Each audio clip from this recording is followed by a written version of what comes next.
là ce matin pour vivre, je ne sais pas pour vous, moi c'est un moment pour lequel on a prié pendant longtemps. Vous voir dans cette salle, je dis qu'il y a un Dieu dans les cieux. Les rêves deviennent réalité. C'est pour ça que je vais vous dire ce matin, avant de lancer les temps de conférence et d'enseignement, de partage, je voudrais commencer par une question. Alors que nous sommes là pour parler de l'avenir, en fait, de notre foi et l'avenir du travail, je voudrais vous poser une question qui sera peut-être à la base de tout ce que nous allons faire en cette journée. La question c'est pourquoi travaillons-nous? Mais ce n'est pas une question simple et facile. Elle paraît facile, mais bon, si je la posais à chacun de nous, je suis très sûr que j'aurais différentes réponses. Parce que nous avons tous différentes raisons pour lesquelles nous travaillons. Mais si je la reposais autrement, et que j'ajoutais peut-être Dieu dans cette question, je dirais pourquoi Dieu a-t-il permis qu'on travaille? Je n'ai pas dit pourquoi toi tu travailles, mais pourquoi Dieu a permis que tu travailles. Pourquoi il a voulu que le travail fasse partie de la vie de l'humain sur la terre.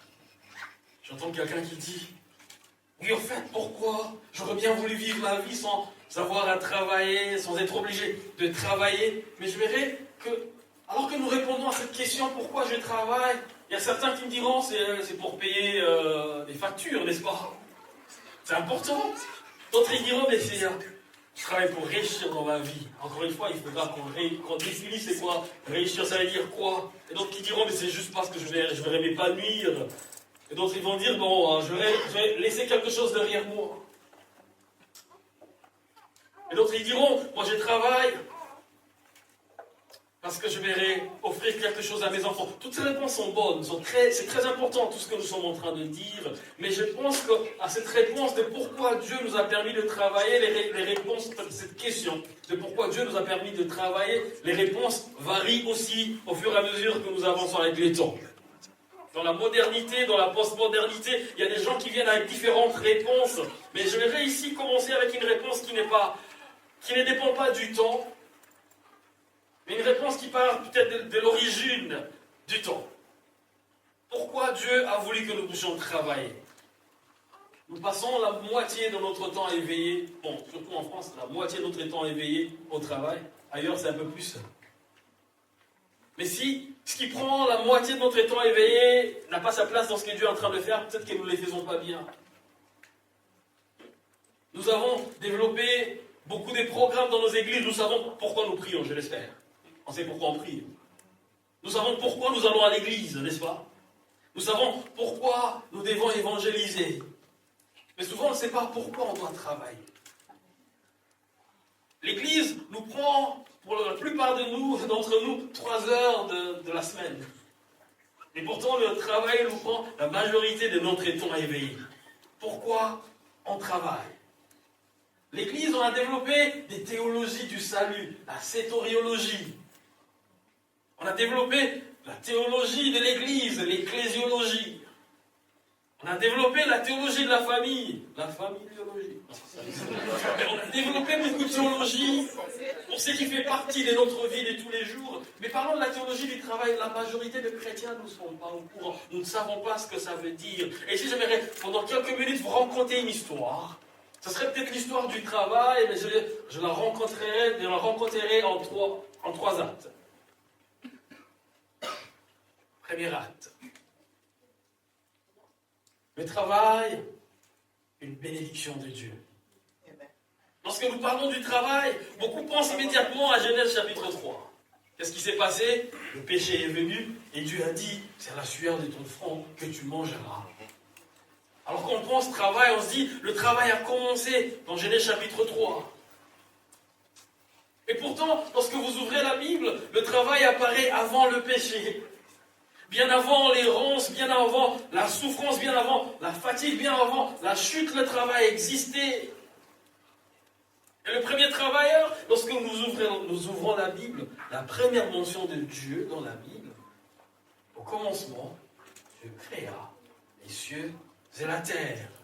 On ouvre la Bible et le travail apparaît.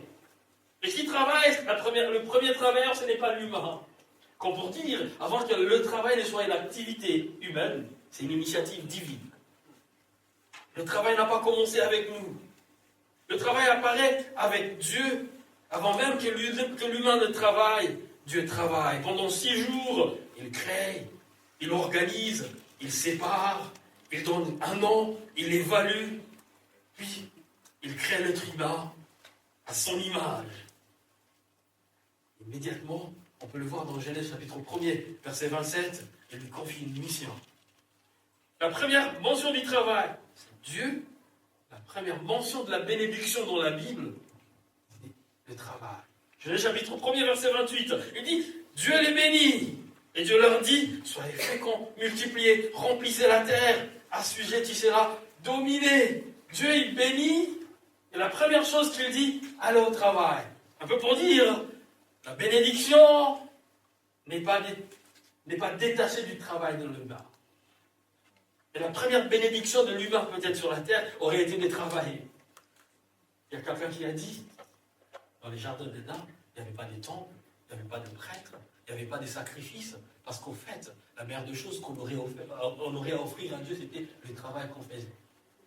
Et la preuve, Dieu il rencontrait les humains où? Dans les jardins.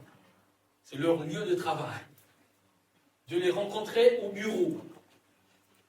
Le lieu de travail était le lieu d'adoration. Et je ne vais pas rentrer dans l'histoire des langues, mais le même mot qu'il a utilisé pour dire à Adam et Ève, garder et protéger, c'est le même mot qu'il utilise plus tard quand il parle aux Lévites d'aller servir dans les temples. C'est le même mot qu'il utilise plus tard quand il dit à Pharaon, laisse mon peuple aller m'adorer. Le travail le confie. L'adoration, les services dans les temples, Dieu utilise le même terme. Peut-être que notre travail est appelé à être plus que ce que nous pensons qu'il est. Peut-être que notre travail a plus de place que nous le donnons dans la pensée de Dieu. Le travail est une bénédiction, une vocation, une participation à l'œuvre de Dieu.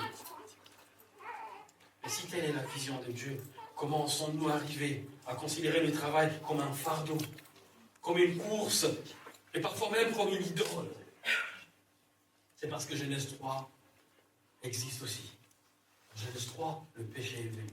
Et quand le péché est arrivé, la Bible dit que toute la création de Dieu a été affectée, même le travail.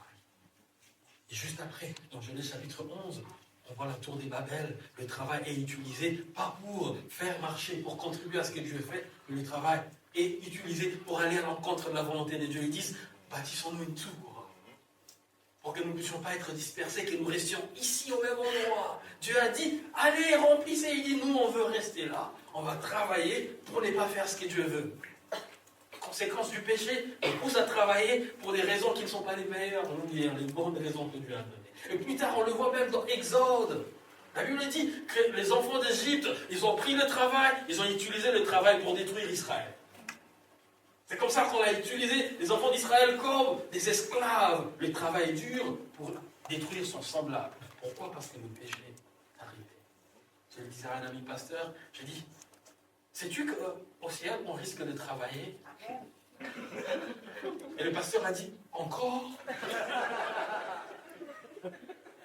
Je lui ai dit, pasteur, tout ce qui vous fait dire encore n'a rien à voir avec le travail. Tout ce qui vous fait dire encore est conséquence du péché sur le travail.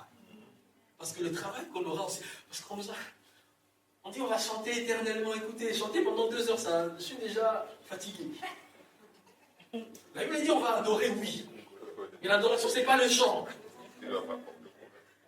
Peut-être que l'adoration qu'on offrira à Dieu, ça sera au-delà de ces chants, ça sera le travail. La Bible dit, il y a les rois de la terre qui viendront avec le fruit de leur travail. Notre travail ne s'arrête pas ici. Patrick avance. L'acte 2 du travail, le péché est rentré, les choses ont changé. On arrive à l'époque qui est presque la nôtre, parce que le travail perd son enchantement. L'histoire du travail dans notre monde peut être lue comme l'histoire d'un éloignement progressif de cette vision initiale de Dieu. Chaque époque a posé une question différente. Pendant des siècles, dans la société féodale, alors qu'il y avait peut-être que 3 classes, des classes sociales, il y avait le roi, il y avait les nobles, il y avait les paysans. La question n'était pas pourquoi je dois faire ce que je fais, mais la question était comment survivre. Le travail permettrait de vivre. Parce que le travail était un destin. On ne pouvait pas rêver ce qu'on veut, parce qu'on était appelé à faire ce que ses parents faisaient. Les rois gouvernaient, les nobles possédaient les terres, les paysans, ils cultivaient les terres des nobles. Tu naissais d'une famille des nobles, tu sais où tu vas aller. Tu seras propriétaire de terre. Tu nais dans une famille des paysans, tu sais que tu ne peux pas t'en débarrasser. Tu vas devenir cultivateur. Le travail est un destin. Un destin dans lequel on n'avait pas de choix. Et dans cette époque, tout ce que Dieu avait investi dans l'humain ne pouvait pas se développer. Parce qu'on ne pouvait pas aller loin, au-delà de ce qu'on vivait. Puis, la réforme vient plus tard. Et avec la réforme, chaque métier devient une vocation. Martin Luther et Jean Calvin, qui est passé par Paris, pour ne pas dire un Parisien, il rappelle la parole de Dieu, il dit, Dieu n'appelle pas que les pasteurs, il appelle aussi des facteurs. Et Martin Luther plus tard le dira, le travail de l'humain, c'est un peu comme les masques de Dieu qui se cachent derrière ce que l'humain fait pour accomplir son œuvre providentielle dans le monde. Le travail vient et commence à reprendre sa place. Mais encore quand les années passent, on arrive progressivement aux années-lumière, la révolution industrielle, le capitalisme, le XXe siècle. Et notre question vient. Ce n'est plus comment servir, mais c'est devenu comment produire. Puis comment réussir. Et après, comment gagner davantage. Sans nous en rendre compte, le travail cesse d'être progressivement une vocation, mais il devient une performance, une carrière. Il devient une identité. Aujourd'hui, lorsque nous rencontrons quelqu'un, et ce matin je l'ai vu, qu'est-ce que tu fais dans la vie? Après le nom, qu'est-ce que tu fais dans la vie? Nous sommes devenus des médecins, des cadres, des consultants, des pasteurs, des managers, des ingénieurs, des entrepreneurs et beaucoup d'autres honneurs. Et parfois, sans nous en rendre compte, nous nous sommes définis par le faire, oubliant que nous étions d'abord des êtres humains, hommes et femmes, créés à l'image de Dieu. Et faire, il faut les penser à l'être. Pour Dieu, ce que nous faisons est très important, mais ce n'est pas ce qui est le plus important. Pour ça, je vais dire, il ne nous a pas créés de faire vivants, il nous a créés des êtres vivants, parce que l'être est très important. Beaucoup de gens se définissent par ce qu'ils font, et ils oublient qui ils sont. Et d'autres, ils se définissent par ce qu'ils ont, et ils oublient qui ils sont. Le shalom de Dieu n'est manifeste que lorsqu'on découvre qui on est. Parce qu'en découvrant qui on est, on saura ce qu'on est appelé à faire.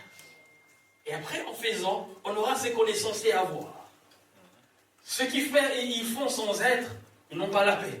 Ceux qui veulent avoir sans faire, ils n'ont pas la paix. Le shalom, c'est soit tu feras, et tu auras. Et la preuve, Dieu dit, créons l'homme à notre image, à notre ressemblance, pour qu'il fasse. L'identité que nous avons en Dieu nous pousse à faire, nous positionne à faire. Et si je me le dire, comment c'est qu'on est? Même quand il n'y a pas d'emploi, il y a toujours du travail. Parce que la connaissance de soi va te pousser à faire quelque chose. Ça te donne une certaine confiance en soi, parce que tu t'y connais. Que faites-vous dans la vie? Le travail est devenu l'identité. Le travail devient bien plus qu'une activité. Il devient le miroir dans lequel nous cherchons notre valeur. Et lorsqu'une société mesure sa valeur, ou bien la valeur d'une personne uniquement par ce qu'elle produit, elle finit toujours par produire des personnes qui ne savent pas pourquoi elles font ce qu'elles font. Je répète, lorsqu'une société mesure la valeur d'une personne uniquement par ce qu'elle produit, elle finit par produire des personnes qui ne savent pas pourquoi elles font ce qu'elles font. Parce que le travail a perdu sa place. Et je crois que c'est là que vraiment des enchantements du travail prend sa place. Nous avons perdu des vues, des donateurs, et nous sommes focalisés sur le don qui est le travail. Le troisième acte est pour clôturer. C'est une question peut-être qui va choquer quelqu'un. Pourquoi je pense que l'intelligence artificielle est une bonne nouvelle? Beaucoup présentent l'intelligence artificielle comme la grande menace de notre génération. Mais personnellement, je crois qu'elle peut devenir une formidable opportunité. Pourquoi? Parce qu'elle nous oblige enfin à poser les bonnes questions. Si une machine produit plus vite que moi, suis-je encore précieux? Si elle écrit mieux que moi, qu'est-ce qui fait ma valeur? Si elle remplace certaines de mes compétences, qui suis-je réellement? Voyez-vous, l'intelligence artificielle ne crée pas cette crise. Elle vient juste pour révéler la crise qui existait. Elle révèle que depuis longtemps, déjà nous avions commencé à croire que notre valeur dépendait de ce que nous faisions, de notre utilité. Si la machine reprend ta place, alors tu n'es plus utile. Que notre identité dépendait de notre métier. Nous pensions que notre dignité dépendait de notre performance. L'intelligence artificielle ne fait qu'exposer ce mensonge au grand jour. Il existait déjà, mais il est mis au grand jour. Et c'est ici, je pense, que la réponse ne viendra pas de la Silicon Valley, I'm sorry, Paul. Mais la réponse viendra de Genèse. Car la Bible nous rappelle une vérité que notre époque a besoin d'attendre. Nous ne travaillons pas pour devenir précieux. Nous travaillons parce que nous le sommes déjà. Amen, amen. Nous ne travaillons pas pour mériter notre dignité. Nous travaillons parce que nous portons déjà l'image de Dieu. Notre travail ne crée pas notre identité. Écoutez, c'est notre identité qui donne du sens au travail que nous faisons. Je répète, notre travail ne crée pas notre identité, c'est notre identité qui donne du sens au travail. Alors en conclusion, voilà pourquoi nous sommes réunis aujourd'hui. Pas simplement pour parler de l'intelligence artificielle, pas simplement pour parler du travail, pas simplement pour parler de l'économie, pas simplement pour parler de l'innovation. Nous sommes réunis pour redécouvrir une vision. Une vision dans laquelle Dieu retrouve sa juste place. L'être humain retrouve sa juste place. Et le travail retrouve enfin son véritable sens. Car lorsque Dieu retrouve sa place, le travail cesse d'être seulement un emploi. Il redevient une vocation. Une manière d'aimer son prochain. C'est Tim Keller qui le disait, une des meilleures manières d'aimer ton prochain, c'est au travers de ton travail. Une manière de rechercher le bien commun, de cultiver la création et de participer humblement, mais réellement à l'œuvre de Dieu dans le monde. Le travail, le masque de Dieu, parce que Dieu se cache derrière ce que nous faisons tous les jours pour accomplir ses desseins sur la terre. Alors, bienvenue au Sauvé Foi et Travail. Et j'espère que lorsque nous rentrerons chez nous et au travail le lundi, nous ne regarderons plus jamais ce que nous faisons de la même manière. Et comme mon professeur le disait, we'll be working for the audience of one. On va travailler sur le regard d'un seul, Dieu qui est notre message.